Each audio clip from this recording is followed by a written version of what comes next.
Don't be fooled by people that are quoting verses from the Koran that appear to be very favorable to the Jews, and they love Israel and they love the Jews. You'll hear this a lot, especially from Western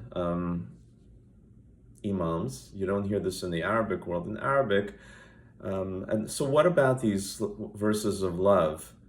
How do they compare to the many verses of pure hatred towards the Jews, where they call the Jews monkeys and pigs and want to destroy the Jewish people in Israel? So there's a simple answer. There are two stages of prophecies in the Quran. The first one, the earlier stage, was in Mecca, and the second one is in Medina. Now, Muhammad started out in Mecca, and he started to gather followers. He wasn't very successful. He had a very small group, and there were many rich, influential Jews. So as Muhammad was trying to start up this new startup religion, he tried to attract followers with kindness and love and positive things, especially towards the Jews, who were very influential and carried a lot of clout in monotheism, because most of the people in Mecca were pagans. So he wanted to attract the Jews, and therefore the verses that are in Mecca, the early years of Muhammad, are positive towards the Jews.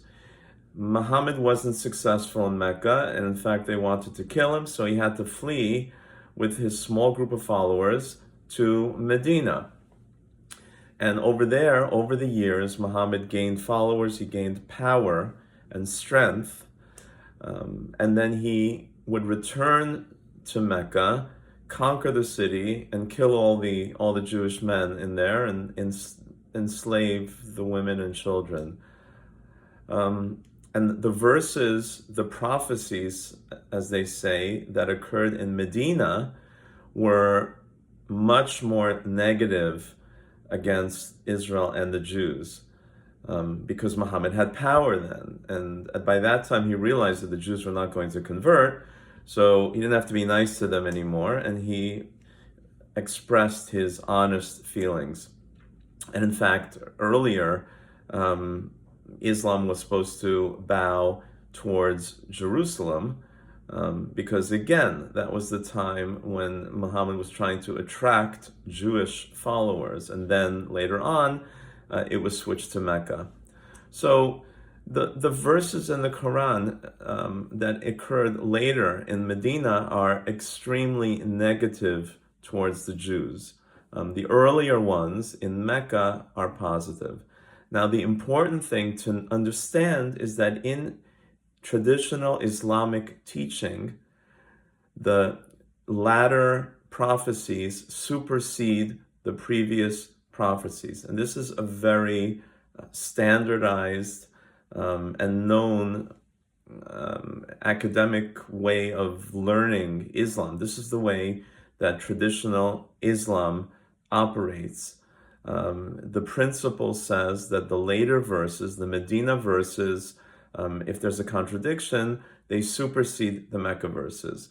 And that's why all the imams that you will hear that are being honest are going to quote the Medina verses, the negative verses against the Jews. And any of them who try to represent Islam as being based on the Mecca verses, which are positive to the Jews, are just doing so to fool us. And in fact, that happens to be one of the principles of Islam, that a Muslim is allowed to say things and represent Islam in a way that is not truthful, but that is more favorable to those who he's trying to convert, as long as he knows the truth in his heart.